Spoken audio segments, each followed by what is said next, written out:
Hoy es jueves 23 de noviembre de 2023 y nos reunimos en esta jornada académica todos los días, hora matutina, con el fin de reconstruir eventos relacionados con la memoria histórica del conflicto armado que aún no han sido contados en su dimensión o que han sido olvidados por el paso del tiempo y por la manipulación propagandística que de esa historia hace la guerrilla comunista.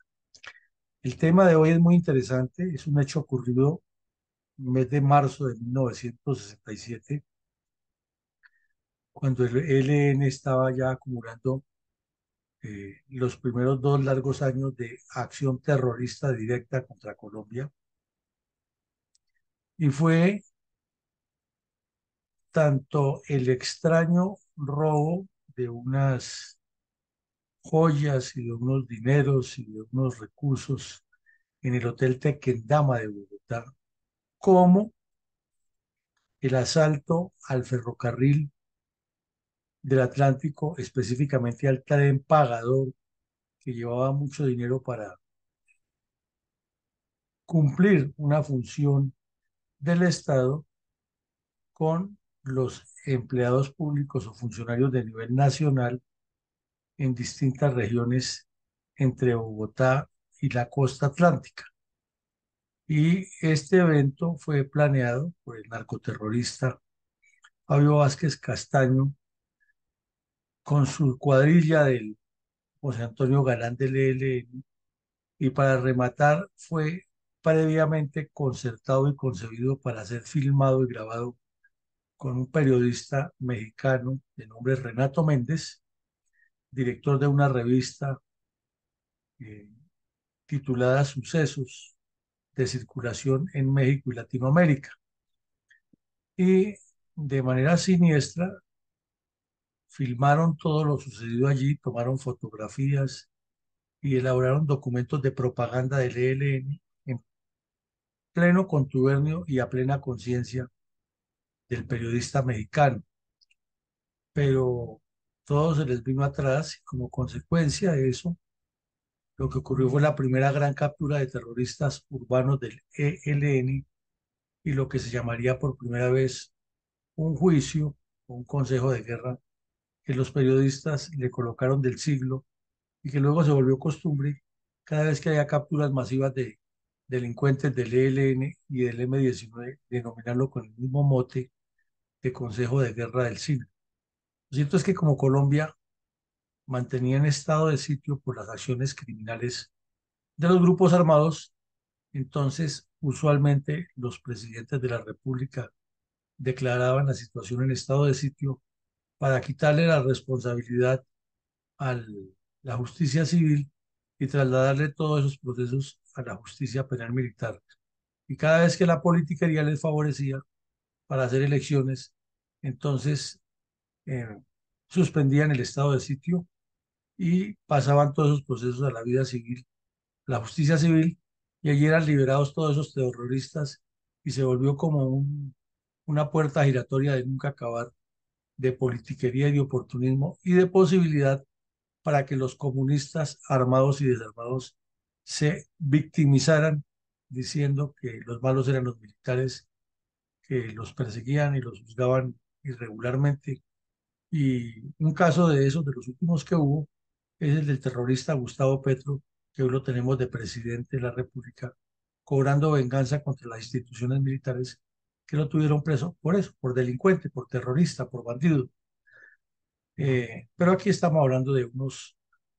10, 15 años antes de que ocurrieran estos otros hechos con el delincuente Gustavo Petro. Adelante, mi coronel. Mi coronel, hoy jueves 23 de noviembre del 2023, la Fundación Excelencia, Liderazgo y Transformación arriba al episodio número 455 de la memoria histórica aún no contada del conflicto armado en Colombia, mediante el cual presentamos un análisis político estratégico del ataque terrorista del EL y la masacre de 5 policías y 3 funcionarios oficiales para el robo de recursos públicos durante el transcurso del tren del Atlántico en el área rural del municipio de Cimitarra, Santander, el 9 de marzo de 1967. En ese orden de ideas, ¿cuál es la importancia estratégica del municipio de Cimitarra y en especial del sector de Montoyas del corregimiento de Puerto Parra? Y con él vemos el mapa en la pantalla, dos mapas, a la izquierda un mapa político sin denominación de los municipios, pero político, la distribución de Santander con su infografía en la parte superior izquierda, donde se nota la ubicación del departamento en el territorio colombiano. Y a la derecha un mapa físico en el cual se ve toda la composición geográfica de este mismo departamento y las características de una topografía que facilitan mucho esa guerra de guerrillas y que facilitan que cualquier grupo delictivo se mueva de manera ágil por entre todos esos vericuetos y meandros y ríos y selvas y constitución en general de un área que ha sido afectada históricamente por la presencia de grupos armados que han pretendido derrocar la institucionalidad desde la misma época de la República, con la historia del Estado soberano de Santander, volvió a ser departamento, se vinculó con los fenómenos de las guerras de guerrillas en la guerra de los Mil Días y posteriormente con la interminable pelea de liberales y conservadores que se complicó más con la aparición de guerrillas comunistas. Eh, el municipio de Cimitarra, como vemos, ocupa una gran franja larguísima del occidente del departamento en su parte meridional, sobre el río de Magdalena, y en la medida que se avanza hacia la derecha o hacia el oriente, va acercándose a la cordillera oriental, que en contexto ocupa prácticamente el 50-60% de ese mismo departamento y es sobre el área andina de este departamento donde se ha desarrollado más todavía toda la vida social, política y económica de los municipios históricos de Santander. Pero aquí en el occidente vemos que eh, el mismo departamento o la misma configuración le da unas formaciones geográficas extrañas, ya que el municipio de Cimitarra abarca gran parte de esa zona que podría ser mucho más amplia si se uniera, por ejemplo, aquí en el sur, con esta pequeña muela que se forma en el corregimiento de Dos Hermanos, con con el municipio de La Belleza y otros. ¿En qué consiste la importancia geográfica? Pues que el río Grande de la Magdalena cruza por el occidente, zona tropical, cálida, y no es sino cruzar el río Grande y está en el departamento de Antioquia. ¿Y en qué más influye? Pues que es una zona de riqueza ganadera, agrícola, maderera, pesquera y aurífera, sobre todo en el sector de Antioquia. Y allí las guerrillas comunistas del ELN han encontrado un asentamiento sobre todos estos pequeños ríos que desembocan en el río Magdalena y forman distintas bocas o distintos puertos.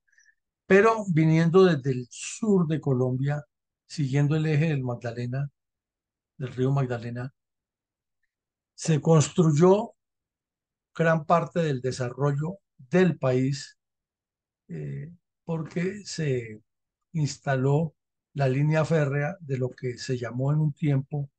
el Ferrocarril del Atlántico y en otro tiempo se llamó inclusive el Expreso del Sol. Pero sobre el camino se encontró con lo más importante, la riqueza petrolera de Barranca Bermeja, que está aquí al norte de Cimitarra y occidente de Bucaramanga, y siguió hacia el centro del país, donde está toda esa riqueza acuífera del Magdalena Medio y la potencialidad agrícola de esa región para iniciar la parte del Bajo Magdalena. Entonces, es un contexto geográfico muy importante que se caracteriza en la región y que está muy ligado con el desarrollo del ferrocarril y lo que el ferrocarril le llevó a esas zonas. Se podría decir que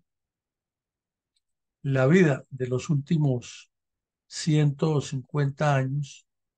de esa región está muy ligada al río Magdalena y al ferrocarril y no hay lugar a equivocarse. Y estas fotos nos muestran precisamente eso, cómo el desarrollo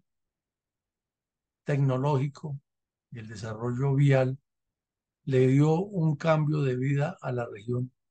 que es de por sí demasiado rica y demasiado exuberante y muy tropical. Eso podría ser una descripción muy breve, pero que nos da la idea de qué es lo que pasa allí, Coronel. ¿Por qué el ministro de Comunicaciones dio tanta trascendencia con la emisión de varios sellos postales de diferentes denominaciones al primer siglo del funcionamiento de la red ferroviaria de Colombia? Es que en el departamento de Santander hay un orgullo muy grande, sobre todo en la zona de Bucaramanga, la zona andina, porque tienen una historia muy atada a unos procesos de colonización que son de diferentes etapas, y uno de ellos que resaltan es el de los alemanes, que llegaron precisamente por el ferrocarril, que el ferrocarril le cambió la vida a Colombia, fue un salto cualitativo en muchos aspectos, y gran parte de los núcleos poblacionales asentados en esa zona del Magdalena Medio llegaron por el ferrocarril, y gran parte de los asentamientos de transición que hubo de el mestizaje español con el mestizaje alemán en la zona de Bucaramanga y alrededores también dependió del ferrocarril. Entonces son elementos muy claros, comercio, turismo, industria, y era además un referente grande para el desarrollo colombiano como venía funcionando el ferrocarril. Para los años 60, 1955 a 1964, que Colombia estaba en otra transición de esas fuertes que ha tenido por los mismos fenómenos de violencia y de colonización de distintas regiones. El ferrocarril se preveía, se pensaba que iba a continuar esa expansión y que íbamos a tener ferrocarril en casi todos los municipios de Colombia, pero hubo fenómenos también de intereses económicos para hacer otro tipo de inversiones. La corrupción de los políticos que nunca se queda atrás fueron dejando envejecer el ferrocarril y se quedó fue como un recuerdo romántico de quienes lo alcanzamos a conocer en su esencia, y para las juventudes de hoy ya es el viejo tren de la sabana o el viejo tren que hay en el valle o algo que queda por ahí en el norte del país, pero ya no es esa pujante empresa que traíamos. Entonces, el Ministerio de Comunicaciones, que producía una reflexión política para los colombianos cada vez que sacaba las series de sellos postales, algo que también se ha perdido y ha quedado en el olvido, le dio mucha importancia durante esa década del 55 al 64 a los ferrocarriles y produjo varios sellos postales de diferentes denominaciones. Y aquí vemos que con ocasión de eh, el centenario del nacimiento de, o mejor, del gobierno del señor Aquileo Parra, quien vivió 75 años entre el 25 y el 1900, se hizo un sello postal en 1961 que resaltaba la importancia del ferrocarril entre Puerto Berrío y Puerto Laya en el Magdalena Medio. Y eso desde luego pues afectaba a Santander y a toda la región. Y también en el 61 se hicieron otros sellos postales en el que muestra una hermosa semblanza del ferrocarril de transporte de pasajeros y carga. Igual se había hecho en el centenario del primer sello postal colombiano, se resaltó el ferrocarril, cuando hubieran podido tomar otro escudo de la Nueva Granada, Confederación Neogranadina, mejor, de la época, pero no se tomó el ferrocarril porque era un emblema, un significado nuestro. Y también otro sello portal muy interesante de orden geopolítico, que es la ruta del ferrocarril. Entonces, realmente eso es parte del ADN de nuestra historia, lo que el ferrocarril y el telégrafo, igual que en Estados Unidos y que en el mundo. Adelante, mi coronel. Coronel, ¿podemos compartir con la audiencia algunas fotografías de este gran activo estratégico de la nación que infortunadamente se convirtió en blanco de los terroristas del ELN y de las FARC? Sí, claro, mi coronel. Aquí vemos tres fotografías del ferrocarril del Atlántico y una del Pacífico, pero la estructura es la misma. Esta en una de las estaciones que todavía quedan ya, una foto un poco más moderna en cuanto a lo que hay en la infraestructura en la parte posterior, pero está la locomotora del ferrocarril que significó progreso y desarrollo en su momento, y ya hoy es una pieza de museo, pero aún quedan algunos remanentes en el piso de la calidad de los durmientes y de la estructura metálica que tenía eso muy bien elaborada. Y esta es la estación de Puerto Colombia en la costa atlántica, una foto de la época. Ahí vemos los señores con sus trajes blancos y con corbata a la espera del viaje, porque era todo un evento elegante viajar en tren, como lo fue viajar en avión hasta hace un par de décadas. Viajar en avión significaba un acto trascendental y las señoras iban muy elegantes en los vuelos de avión y los señores casi todos con corbata. Esto es parte de nuestra historia y, como usted dice, rememorar y traer esa nostalgia. Y aquí vemos a donde llegaba el tren del Sol directamente al puerto y se ve ahí esa combinación tan perfecta de desarrollo marítimo para Colombia, con el buque Ciudad de Santa Marta y el tren estacionado al lado y los pasajeros en el momento de estar descendiendo ya de la nave terrestre ferroviaria. Y esta es una de las estaciones de ferrocarril del Pacífico en el suroccidente de Colombia, que la guardan, como se ve aquí, y se alcanza a notar con el sello que le coloca de propiedad intelectual una entidad del Valle del Cauca. Entonces, son fotos en blanco y negro que nos traen los recuerdos, la nostalgia y a la vez la necesidad de revivir algo tan importante en cualquier país del mundo como es el transporte ferroviario para mover pasajeros, mercancías y unir todo un territorio donde se dificultan otros métodos de transporte. Adelante, mi coronel. Con el fin de unificar criterios acerca del trasiego terrorista del ELN,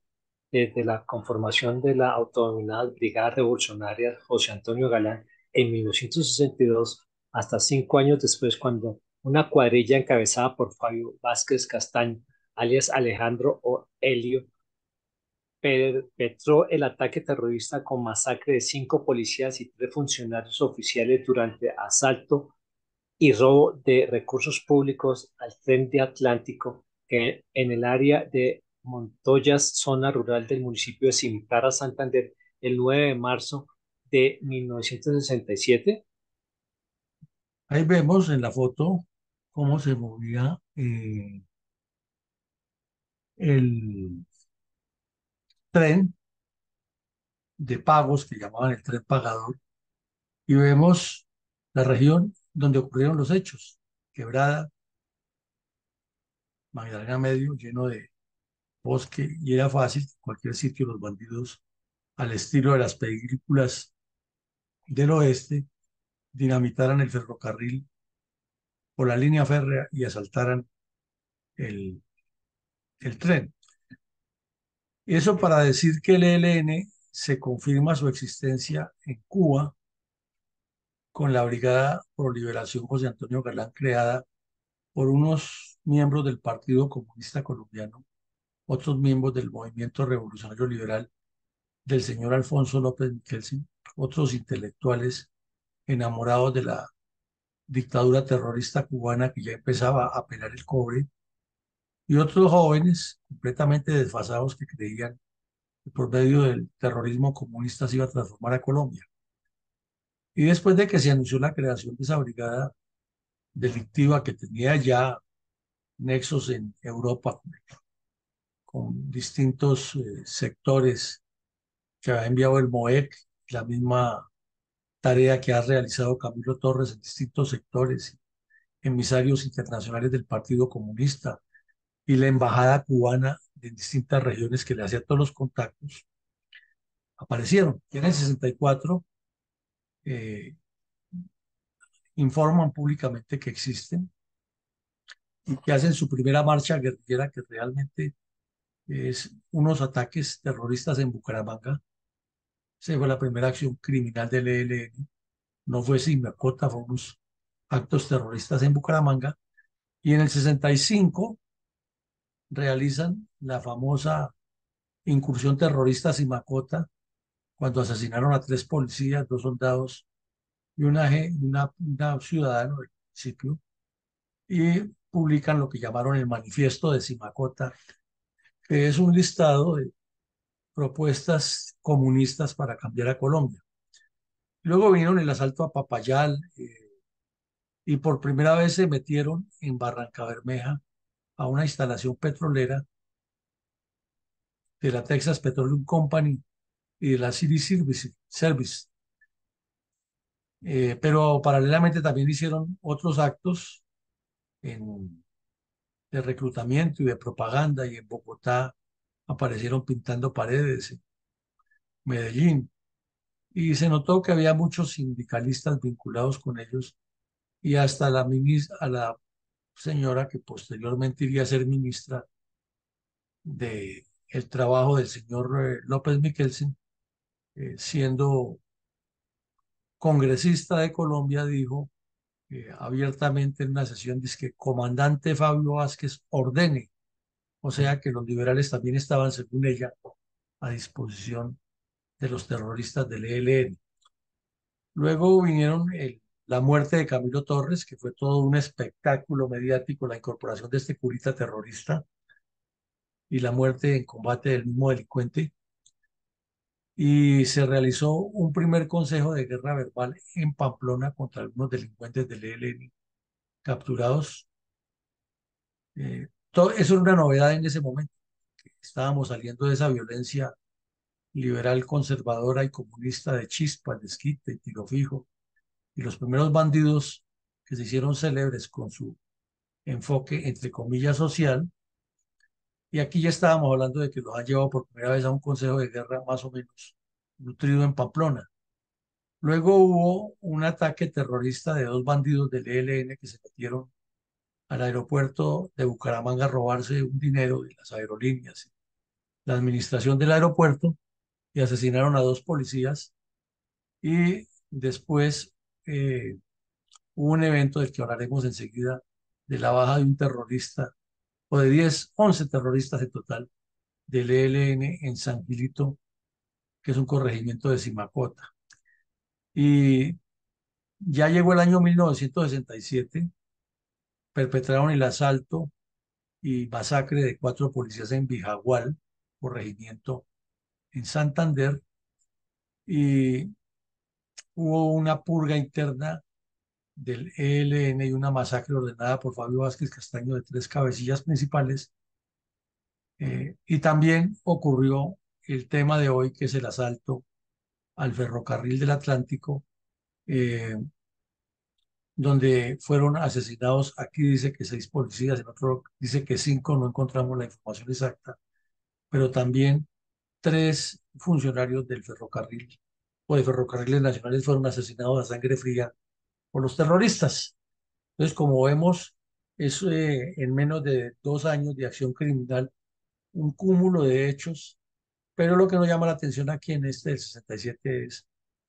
primero, el robo de las cajillas de seguridad en el Hotel Tequendama en Bogotá y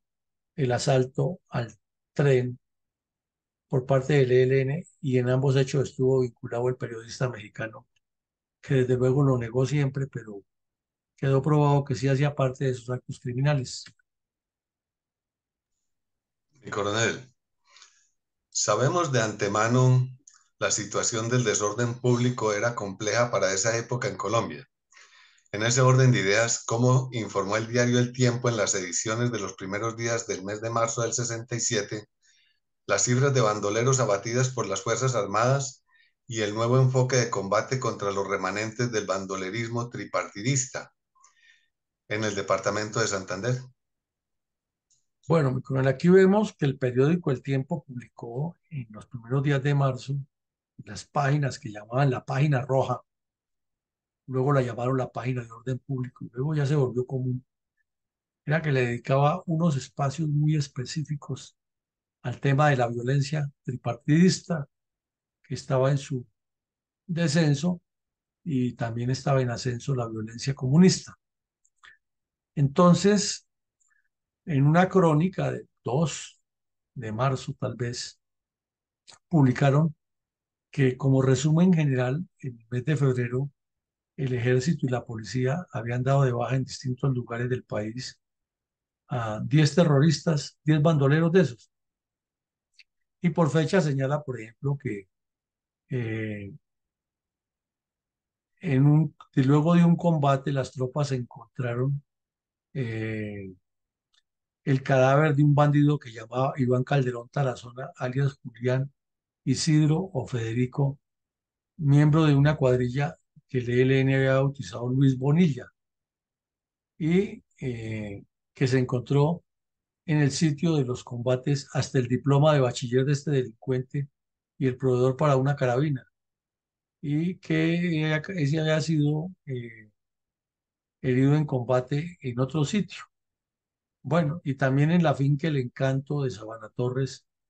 fue dado de baja otro bandido que llamaba Lucio Pérez, eh, y otro Víctor Alonso del mismo grupo. Y así vas relacionando en distintas partes del país hasta la muerte del tal Joselito de las FARC en el Tolima y en otros lugares, Quindío, etcétera, hasta completar los 10 y cómo fueron las operaciones. Entonces nos da la pauta que el país no estaba en paz y que la violencia era reiterativa en distintas regiones, igual que ahora, ¿no? Combate en un sitio, un combate en otro sitio, y estamos hablando de hace prácticamente 60 años. Y por otra parte, el 5 de febrero, 5 de marzo, corrijo, del mismo año, le dedicaron una crónica especial a las operaciones que estaba realizando la octava brigada contra las cuadrillas que aún persistían en la región del Quindío como herencia de la bandolerismo tripartidista, liberal, comunista y conservador en esa región, y menciona que el comandante de la brigada era el coronel Ricardo Charri Solano, quien tenía todo un plan y un proyecto y estaba informando de la tarea de acercamiento con la población y la persecución a esos remanentes de bandidos que ahora eran dirigidos por Ciro Castaño.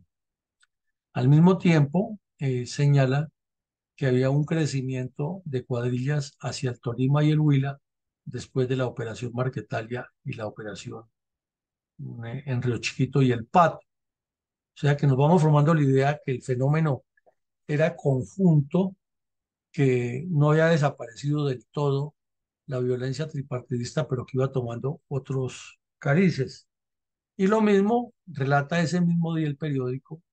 que en el sur del Tolima fue detectada la presencia del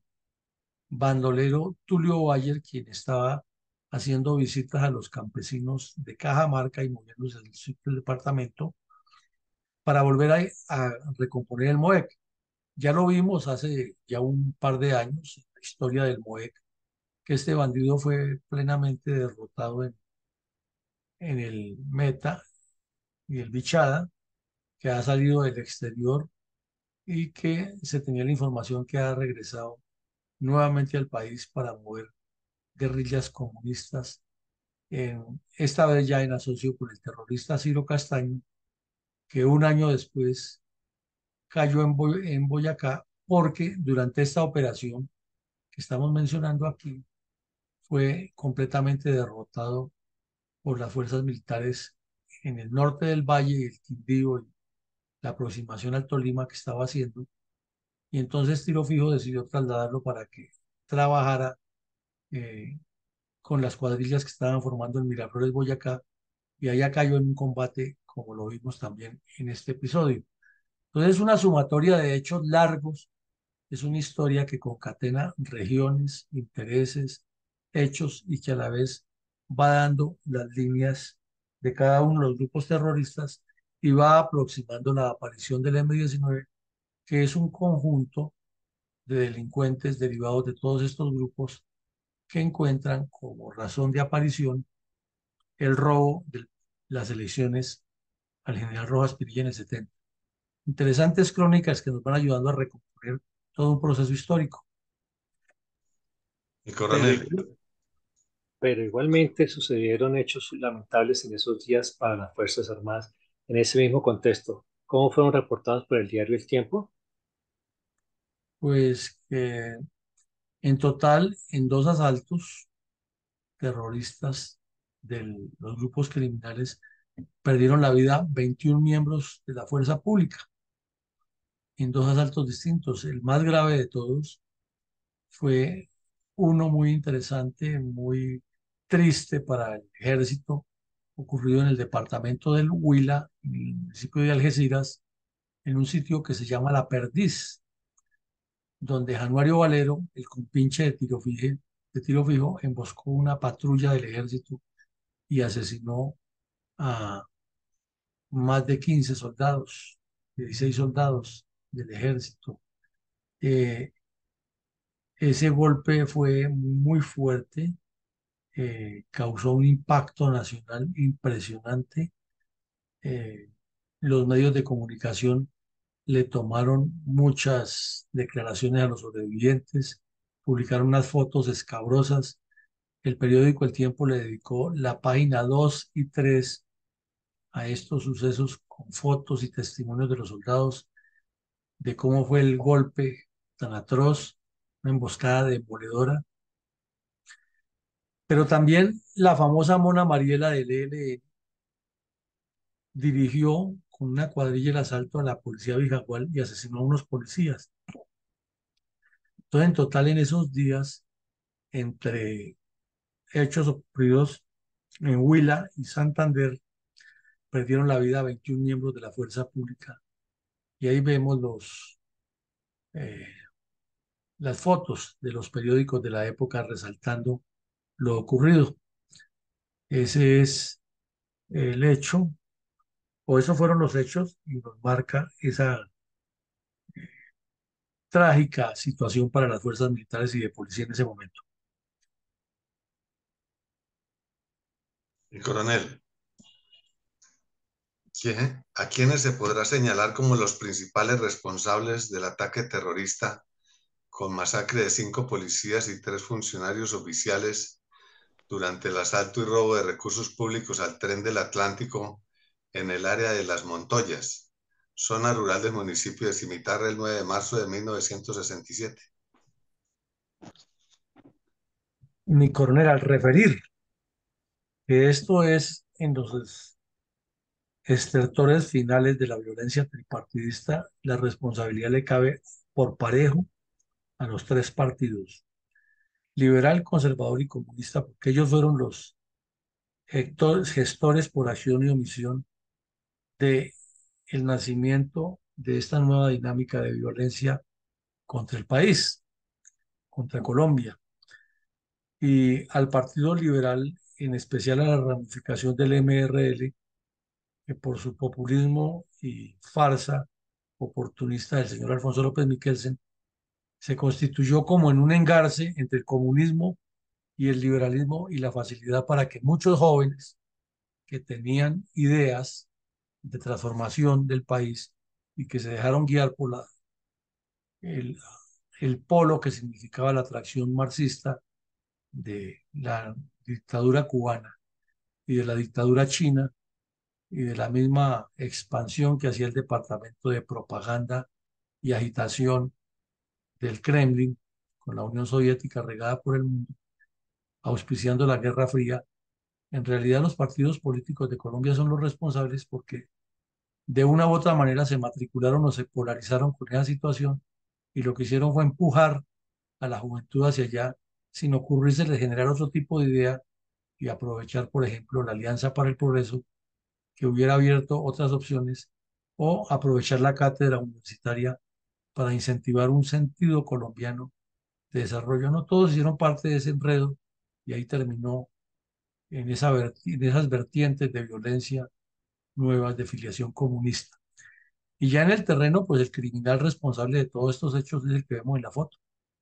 Fabio Vázquez Castaño, un delincuente de origen quindiano, hijo o huérfano de esa violencia tripartidista, pero metido hasta los tuétanos en las ideas comunistas, un asesino despiadado, como lo hemos analizado aquí, y hoy lo reiteraremos, y una persona con una visión criminal de mentalidad como la de chispas y desquite, de hacer eh, de cometer hechos salvajes, pero a la vez de darle un cariz de revolución comunista y una mentalidad autoritaria impresionante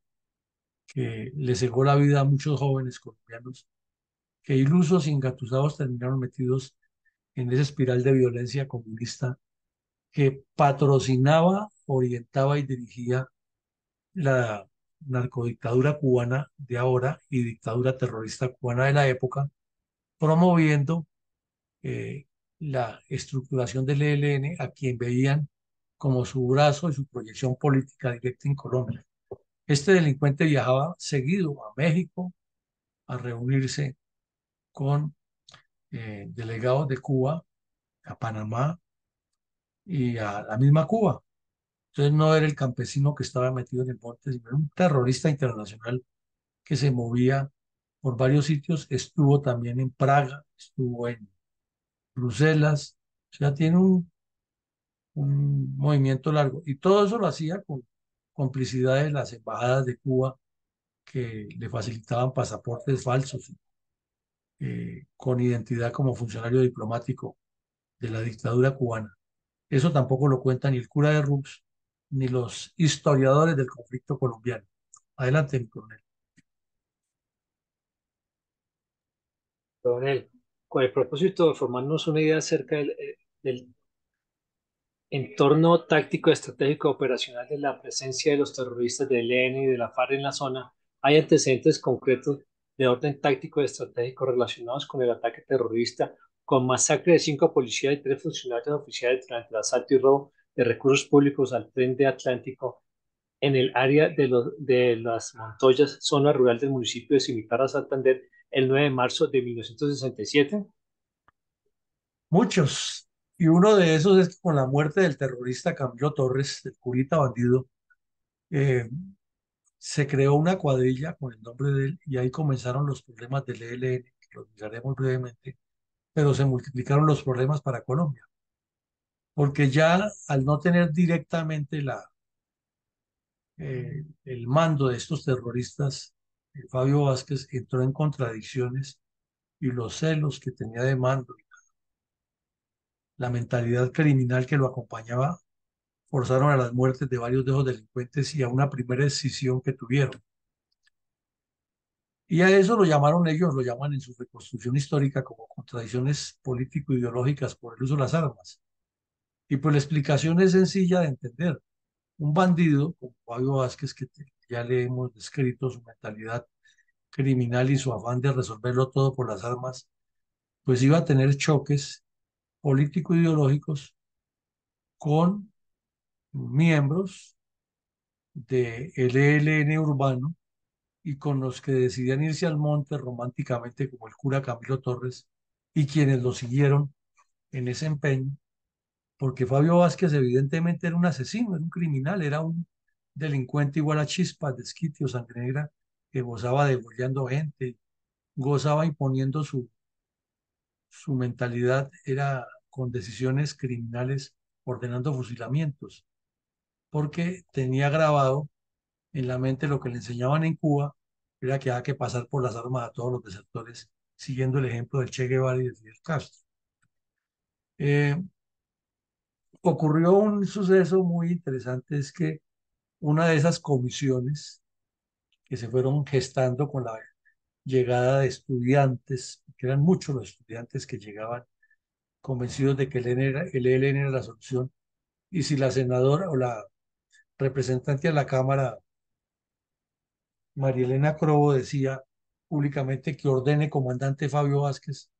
y ella representaba ese sector rebelde de la mujer amiga del camarada Alfonso López, pues desde luego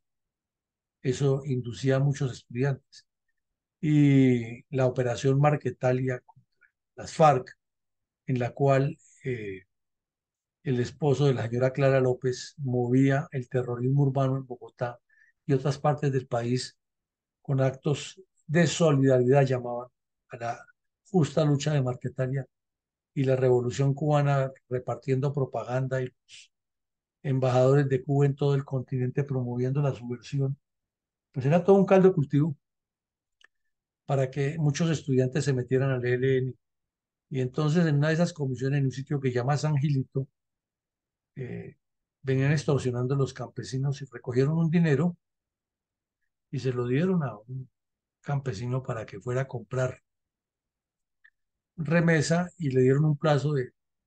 2 días para que la llevara a determinado sitio. Y el campesino, pues con todo el dinero en la mano, se puso a tomar trago en el pueblo y a hablar de que él tenía contactos con la guerrilla. Alguien le contó al ejército, vinieron y lo capturaron, y como conocía la zona, se metió por un sitio donde no lo esperaban los bandidos, y allí el ejército dio de baja a 11 terroristas. Fue el primer gran golpe que sufrió el ELN y que generó una idea de venganza en Fabio Vázquez, y además fue el punto de partida para unos consejos de guerra que él hizo internamente y asesinó a varios de sus compinches. Entonces ahí surge un evento que parece como de película del oeste.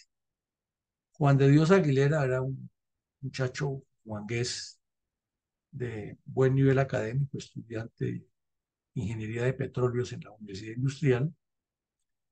en, en una discusión que tiene con otro bandido muy conocido, José Ayala,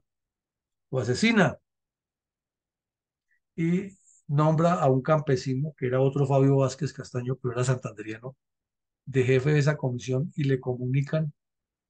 al que había creado la comisión, Camilo Torres, o el que estaba al cargo de ella,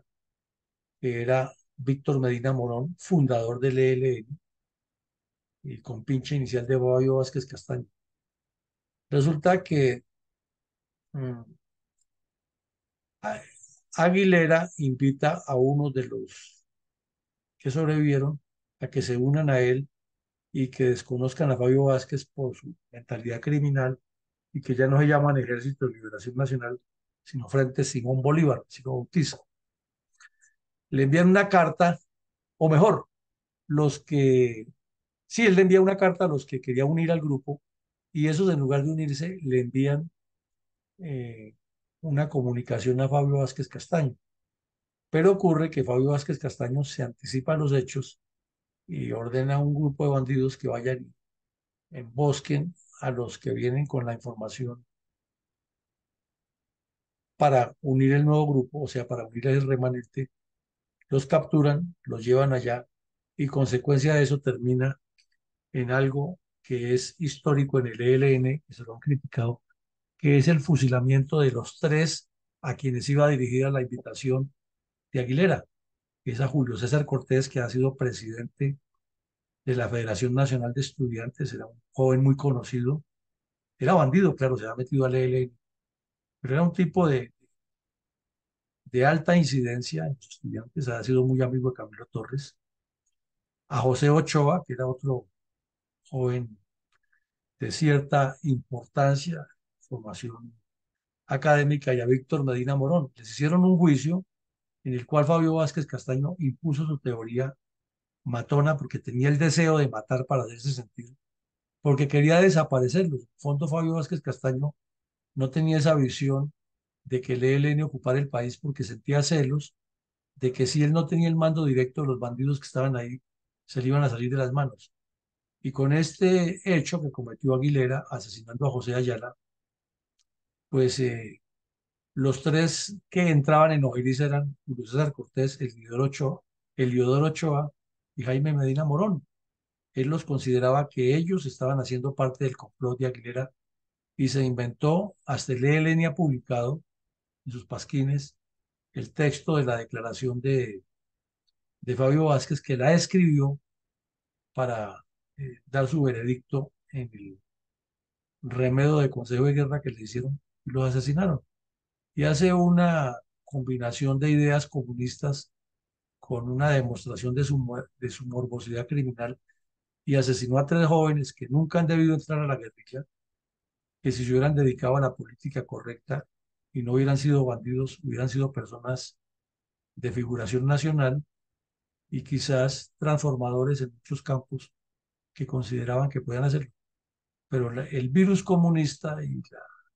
inclinación a convertirse en bandidos terminó en su fusilamiento. Eso ha sido muy cuestionado siempre en la historia del ELN y han querido de una u otra manera lavarle la imagen a Fabio Vázquez, pero cada vez que hacen autocríticas termina Fabio Vázquez más demostrado que era un criminal. Luego, eso indica que a pesar de lo que ocurría allá, era tal la efervescencia de la Revolución Cubana y del Partido Comunista y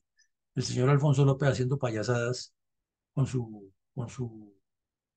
MRL, que muchos jóvenes se metieron a la guerrilla y el ELN se convirtió en una estructura importante porque tenía mucho estudiante. Además, el hecho de que Julio César Cortés se hubiera unido a la guerrilla y fuera público, igual que el cura Camilo Torres, y que ambos hubieran muerto, se convertía en el efecto contrario al deseado, ¿no? Que en lugar de que se retiraran más, querían seguir esa lucha. Y porque de remate aparecieron los curitas obreros de Europa, eh,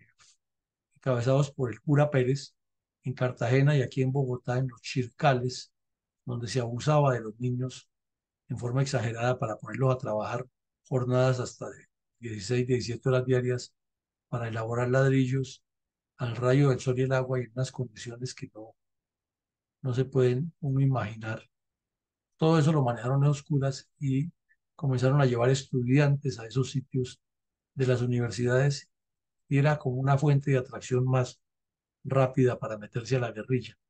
Entonces los cuadros urbanos eran de nivel académico alto, mientras en el Monte Fabio Vázquez se convertía en una leyenda porque era la combinación de esas épocas de las guerrillas bandoleriles con una transición hacia una visión marxista-leninista y eso incidía. Es increíble cómo esos fenómenos suman en lugar de restar. Ya lo dijimos, esos curas de la teología de la liberación se unen y multiplican ese tema y además la complicidad de la dictadura cubana y algunos liberales de izquierda, porque tuvimos el caso de Eduardo Franco, que ha sido fundador de las guerrillas liberales, que estaba huyendo y lo protegían en el gobierno de Venezuela en la época, regresó a Colombia y siempre se declaró una víctima y por último terminó metido con el MOEC y con estos grupos terroristas de izquierda. Entonces ahí había una complicidad porque él tenía muchos seguidores y algunos sectores del Partido Liberal terminaron siendo de las guerrillas y por eso cuando nace el M-19 se unen y otros se volvieron comunistas y otros con su rebeldía mal incubada por el señor López Miquelsen terminaron apoyando sin volverse comunistas esta visión de la violencia porque aducían que era la única forma de los cambios en el país. Esto es toda una etiología complejísima que no se puede simplemente mirar como que es una respuesta popular, sino que hay unas manipulaciones ideológicas que no se cuentan. Y paralelamente, el señor Fabio Vázquez y sus cuadrillas incrementaron el reclutamiento rural y la organización de células en Santander. Entonces, al llegar a este hecho del asalto al tren, tenemos todo un contenido y un basamento y una sumatoria de hechos eh, que no son tan fáciles de digerir ni de resumir o de tratar de unificar en un solo evento. Adelante, mi coronel. Coronel, para mayor comprensión de la cinematográfica trama que tejieron los medios de comunicación para exaltar al ELN respecto al ataque terrorista de, la,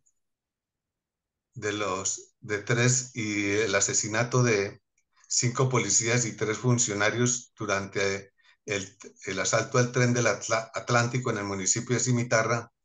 en marzo de 1967,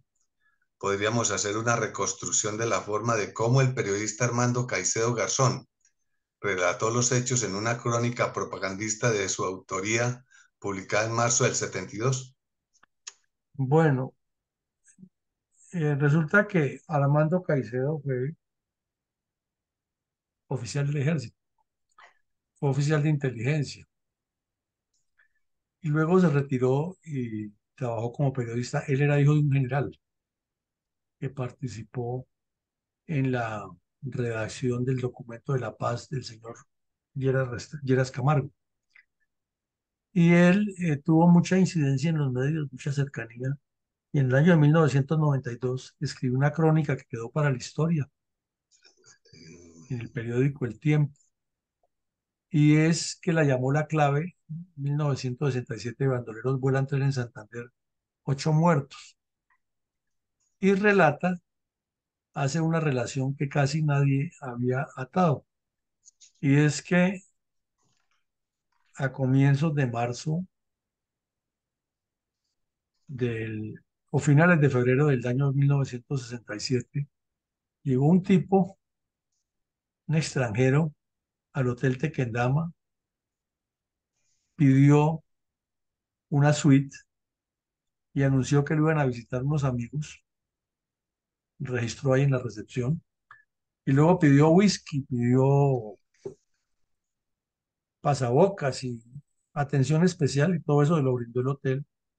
y de un momento a otro pidió que llegara alguien a atenderlo, y como en una película de esas de misterio y de trama, secuestró a ese botones y luego bajó con él y secuestró a los funcionarios que estaban de servicio y pidieron las llaves de las cajas de seguridad y se robaron todo el material, todo lo que había allí, joyas, dinero, eh, cheques, etcétera, de los huéspedes. Y se desapareció el tipo y nadie sabía quién era el extraño.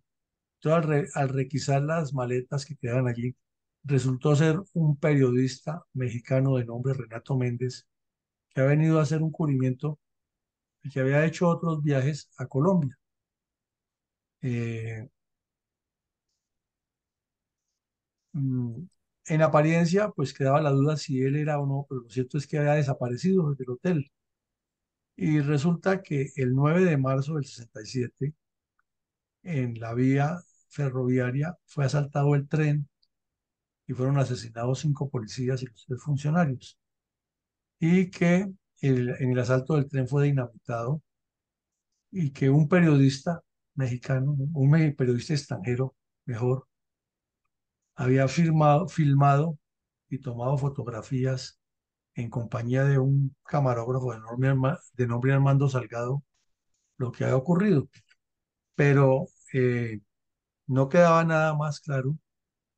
Luego, pues en desarrollo de todo ese proceso, se determinó que había sido él el que había filmado y lo capturaron en Bogotá y lo llevaron eh, a investigación de la justicia, pero la insistencia de la justicia penal militar para sacarle la información de lo que era, él lo negaba completamente y aducía que no había sido así, que él había salido del hotel, que él no tenía nada que ver con el atraco a los funcionarios, que se le han quedado las maletas ahí por necesidad del viaje. Me he hecho disculpas, van y vienen. Lo cierto es que la inteligencia militar aprovechó para obtener una información testimonial del sujeto, ya que muy hábilmente él regresó a Bogotá sin el material. Analicen. Entonces, cuando lo capturaron, no había la forma de probarle que él era, porque no tenía el material, ni se tenía tampoco el conocimiento de lo que ha ocurrido. Pero de tanto interrogarlo, contó toda la información de cómo estaba, que lo han contactado, quiénes eran, en qué casa se había quedado en Bucaramanga, etcétera. Y finalmente lo que hizo fue darle una información al ejército con la cual el ELN eh, había realizado este hecho y cómo se organizaban las redes del ELN. El hecho termina en que la diplomacia mexicana, que siempre ha sido muy activa en favor del terrorismo y la supuesta rebeldía y revolución latinoamericana, incide por medio de nuestro ilustrísimo canciller Alfonso López, que ya para la época no era públicamente el jefe del MRL, sino era el canciller del señor Guillermo Restrepo, inciden en que lo dejen libre y entrando a la embajada mexicana, el ELN lo contacta y le entrega todo el material de fotografías y películas. Cualquiera deduce que ahí pudo haber estado metido el señor Alfonso López en esa trama. Lo cierto es que el sujeto ya dentro de la embajada mexicana convoca una rueda de prensa y se declara víctima, perseguido de la represión y de no sé qué, con la venia de nuestro canciller, que fue el que se prestó para ese show. Pero mm, en el Consejo de Guerra que se le hace a los bandidos que se capturaron, vienen otras declaraciones. Entonces, como vemos aquí, esto es todo una trama completa como para hacer una película, como para escribir un libro hollywoodesco. Lo malo es que la mayoría de los actores de esa época ya fallecieron y otros no lo recordarán bien y otros no fueron actores directos del hecho, pero fue una noticia en el país y que siempre tuvo, igual que los grandes sucesos de este escenario, manipulación mediática por parte de los implicados. Adelante, mi coronel. ¿Cómo sintetizó los mismos hechos el portal electrónico de filiación comunista prosubversiva alcarajo.org? Lo tituló bajo el nombre El ELN después de la muerte de Camilo e hizo un resumen muy largo eh, con base en los testimonios del desertor Jaime Arenas del ELN, que publicó un libro en el 71 que llamó La guerrilla por dentro, eh, y que luego lo entrevistaron para que contara su versión de los hechos. Entonces, a grandes rasgos, él cuenta cómo se hizo el asalto y cómo fue la información que tenía el señor Menéndez y cómo era la forma como lo contactó Fabio Vázquez Castaño en uno de los viajes a México para que viniera a hacer una entrevista y contarle toda la historia de la muerte del cura Camilo Torres, que era como el tema que más atraía en Latinoamérica. Pero desde luego ya Fabio Vázquez tenía,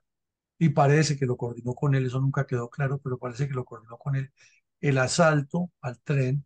pero como no se sabía la fecha exacta, por eso fue que se demoró casi un mes con ellos, y relata en qué consistió el video que presentó después el señor Meléndez en México, el contenido de su reportaje en la revista Sucesos, y pone intencionalmente en tela de juicio unas frases del general Valencia Tovar que dijo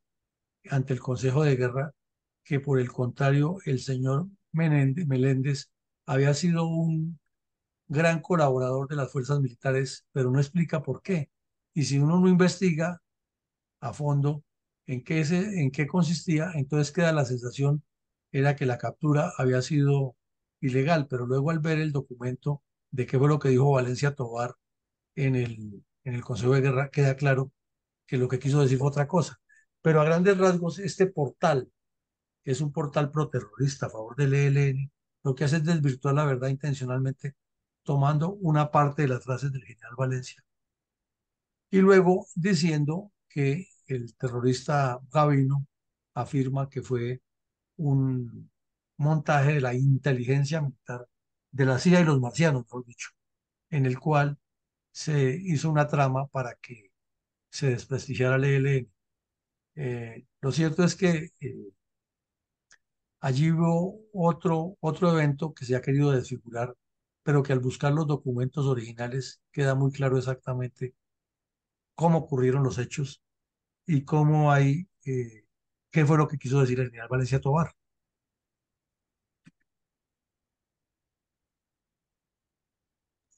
Mi coronel,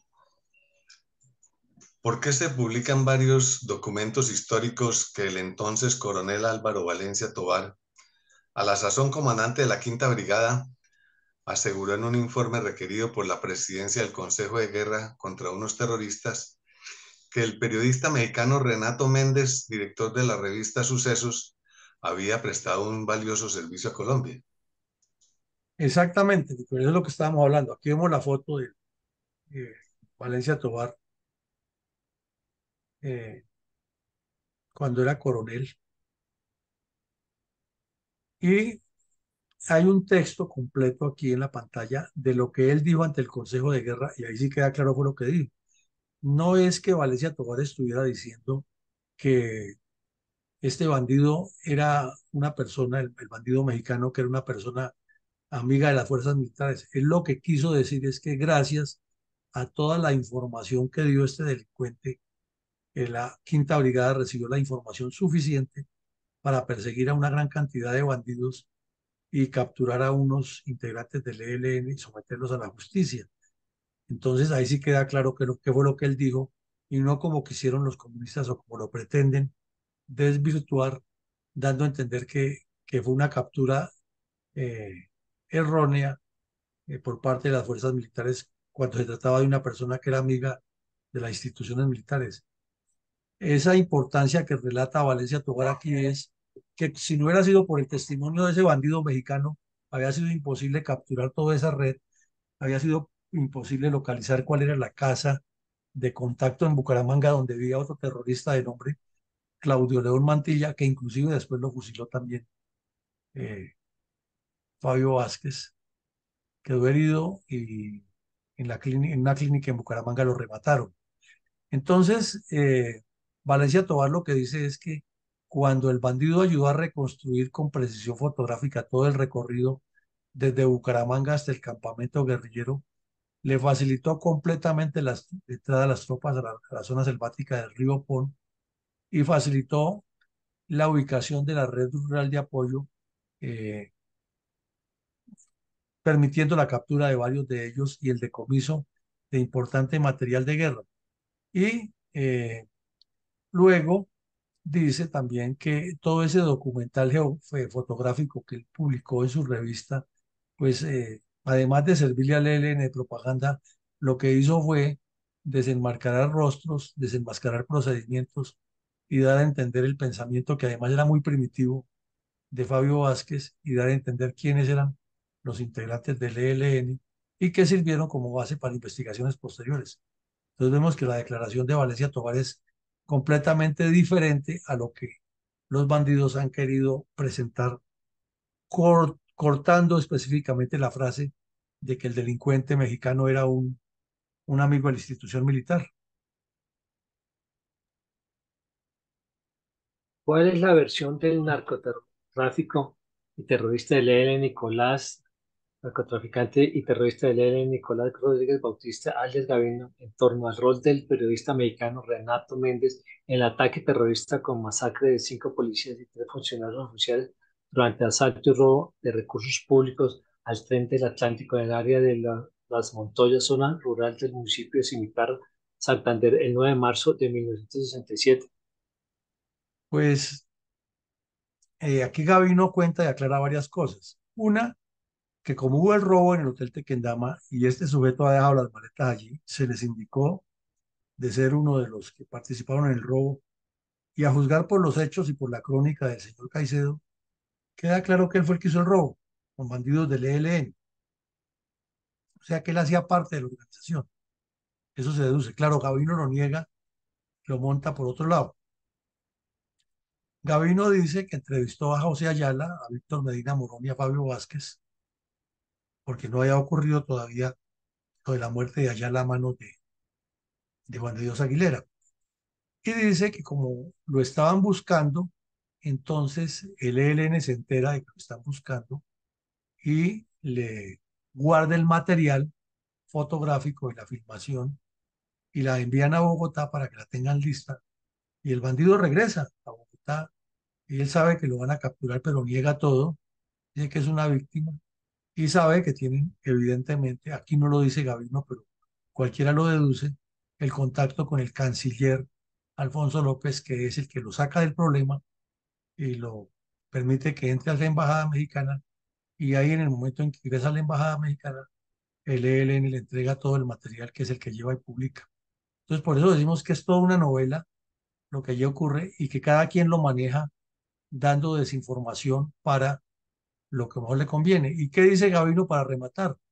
Que al final a él lo que le queda claro es que este bandido jugaba dos bandas, que quería hacer el reportaje, pero que era enviado por la inteligencia militar y que ellos lo único que les interesa es que publique las entrevistas, porque también saben, dice Gavino, que era lo que estaba jugando. Y es improbable que Gavino conozca todo eso y que tenga la razón en lo que dice,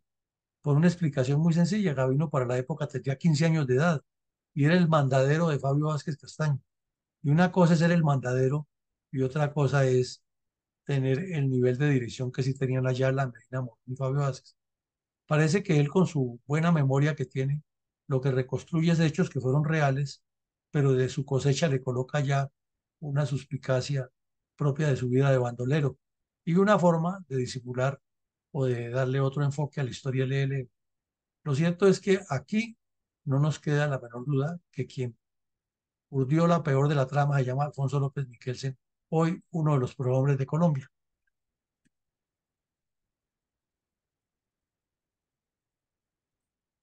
Adelante, mi coronel. Coronel,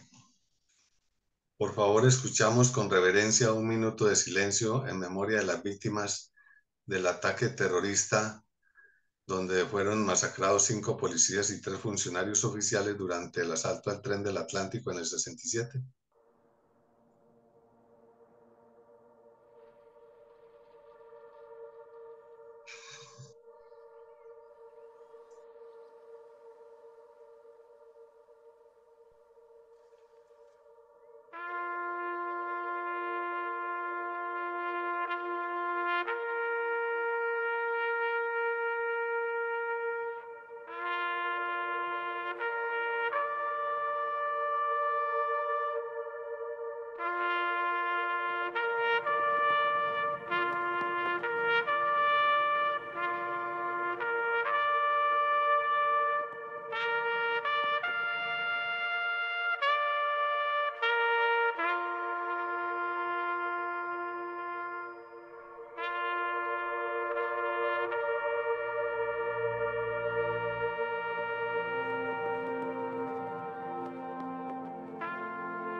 Trajo el pacto Santos, Par Santos en 1900, en el 2016, alguna paz a los colombianos constitucionalmente atacados por los grupos narcoterroristas comunistas durante las últimas 6 décadas, y en particular a los habitantes del siempre convulso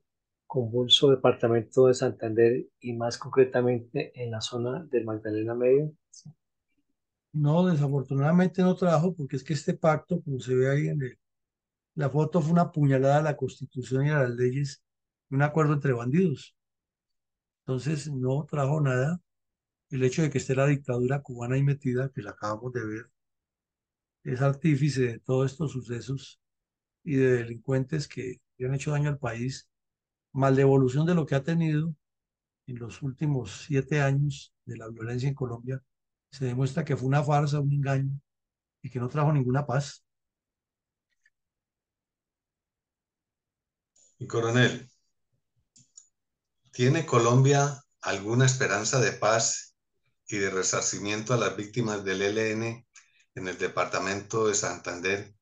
con las actuales conversaciones de paz con el gobierno Petro? Infortunadamente tampoco, mi coronel, porque así como vemos que en su momento el señor Alfonso López, que quería ser presidente y que organizó un grupo supuestamente de rebeldía liberal, quería cambiar el país y también habló de constituyente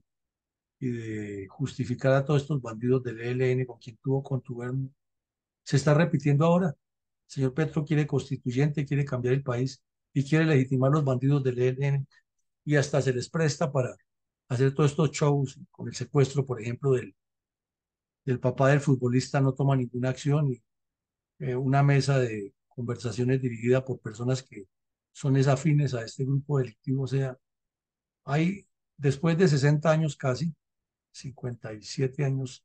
de estos hechos, el esquema sigue siendo el mismo y Colombia sacrificada. Entonces las víctimas, ¿qué esperanza van a tener de que se les resarza? Nada, cero, mi coronel.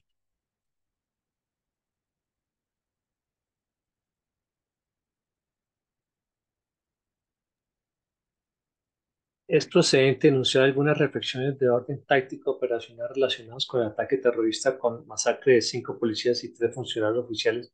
durante el asalto y robo de recursos públicos al tren de Atlántico en el área de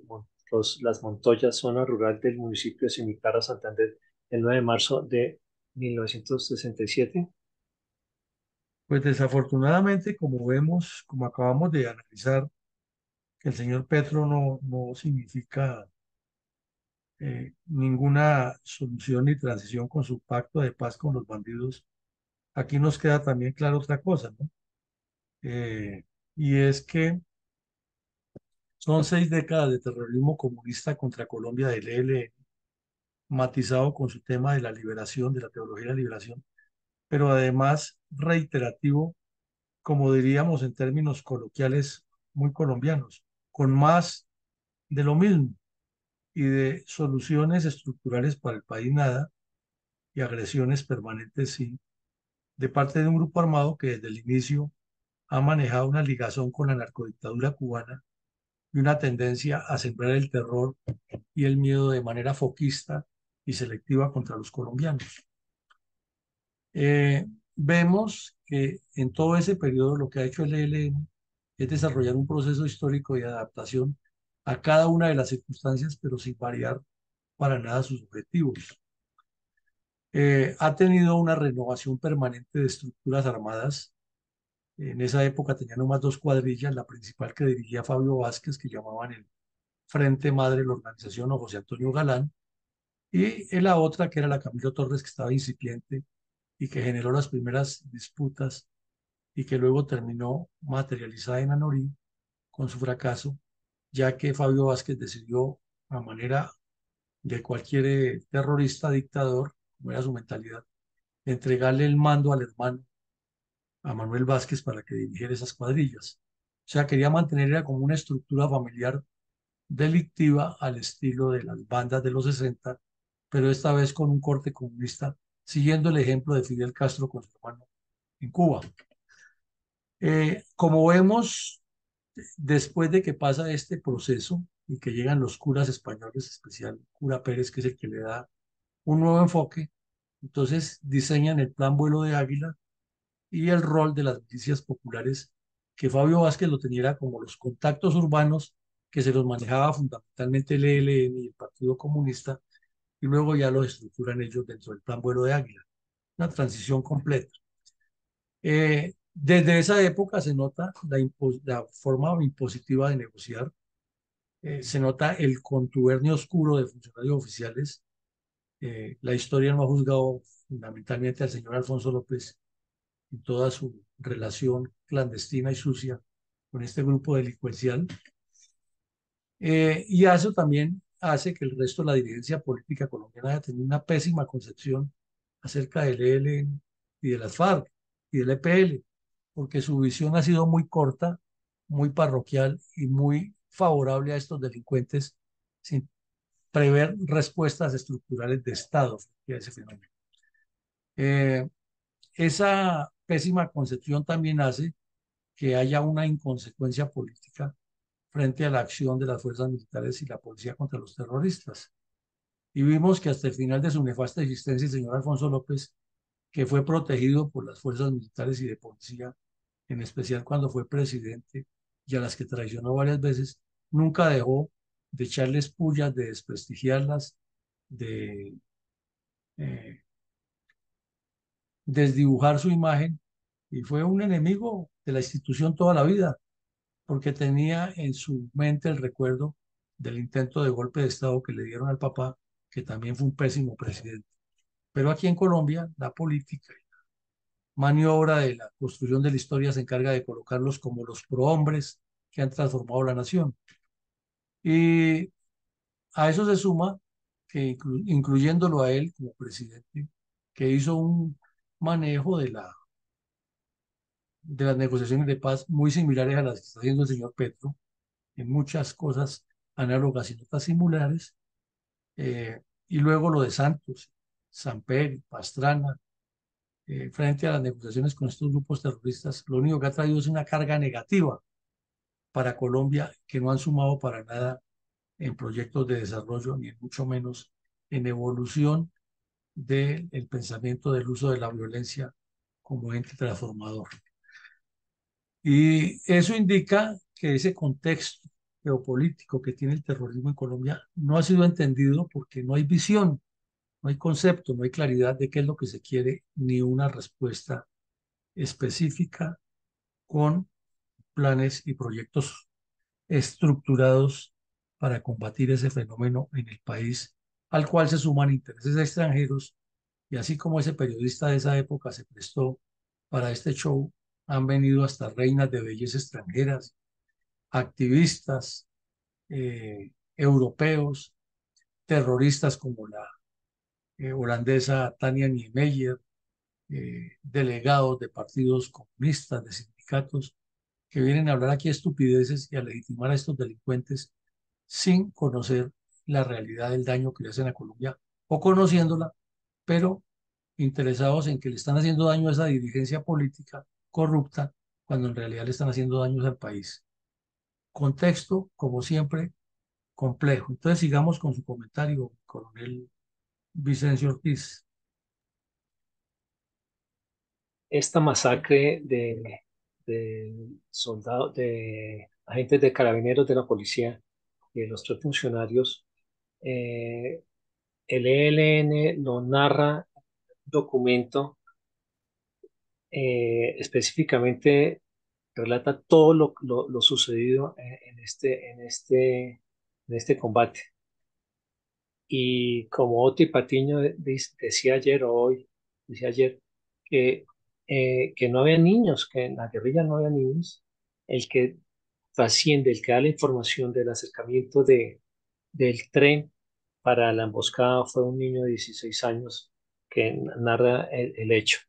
Esto está muy bien documentado de un menor de edad en las filas del ELN. Pues es así que el ELN, como se nos siguen tomando del pelo en estas conversaciones, un comisionado de paz que se va, un comisionado de paz que viene, específicamente el M19, ¿qué nos espera con estas nuevas diálogos, con estos nuevos encuentros con el Estado? Muchas gracias. Bueno, muchas gracias. Entonces llegamos al final del ejercicio. Esta noche tendremos nuevamente una jornada académica respecto a la actualización del conocimiento de la Constitución para un eventual constituyente. Y mañana continuaremos con nuestras actividades de la memoria histórica aún no contada del conflicto armado en Colombia. Les deseamos a todos un feliz día y que Dios nos siga acompañando. Gracias y feliz día para Gracias a todos. todos. Feliz día. Gracias, coronel.